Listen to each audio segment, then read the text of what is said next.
ya kitabu cha Paulo aliandika maneno ambayo yanaweza kuwa msaada kwa wanadamu wengine wanaoweza kuwa kwenye maisha na mpito wa maisha unaofanana pengine na wakwake, ama mgumu zaidi kuliko wakwake, ama kwenye mazingira yanayofanana na ya kwake.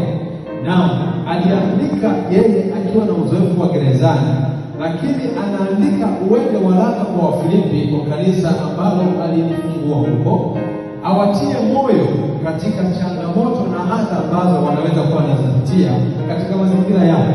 Sasa anaandika namna wanavyoweza kuishi katikati ya changamoto na hatimaye wakaendelea kuwa na amani ndani ya Yesu na wakishinda ndani ya Yesu. Akawaandikia kanuni ya muhimu sana ambayo kwayo hiyo wanaweza kuendelea mbele hata katikati ya giza lolote linaloweza kuwepo katika maisha yao. Akasema katika sura ya 4 aya ya 6, aliwatia moyo katika aya ya 4, akasema furahini katika Bwana siku zote.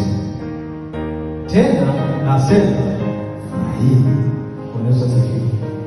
Akasisitiza, lakini aya ya 6, haya Paulo yanawezekanaje? Yanaweza kutokeaje? Anasema msijisumbue kwa neno lolote, bali katika kila neno kwa kusali na kuomba pamoja na kushukuru haja zenu na zijulikane na Mungu. Bwana Yesu asifiwe.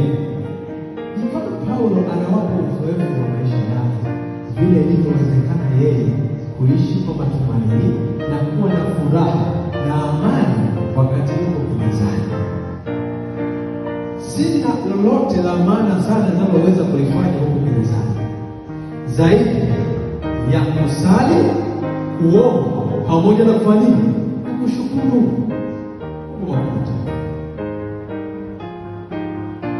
Na jioni ya leo tumekuja ili tushiriki katika Bwana asifiwe. Bwana Yesu asifiwe. Wakati mwingine tunajaribiwa kuwa na harakati za kujikwamua ama kupambana wenyewe kushinda wenyewe, lakini katika hili neno la jioni ya leo tunakumbushwa, kabla haujaanza kujisumbukia, mwambie Yesu sumbuko lako. Bwana Yesu asifiwe. Kabla haja yako ijulikane kwake kwanza, mshirikishe bosi wa mbinguni Yesu Kristo. Kabla hujaenda kumuona yeyote, muumini mwenzako, nani kumshirikishe katika changamoto yako? Mshirikishe kwanza Bwana wa majeshi. Bwana asifiwe. Na tunahitaji sasa kumshirikisha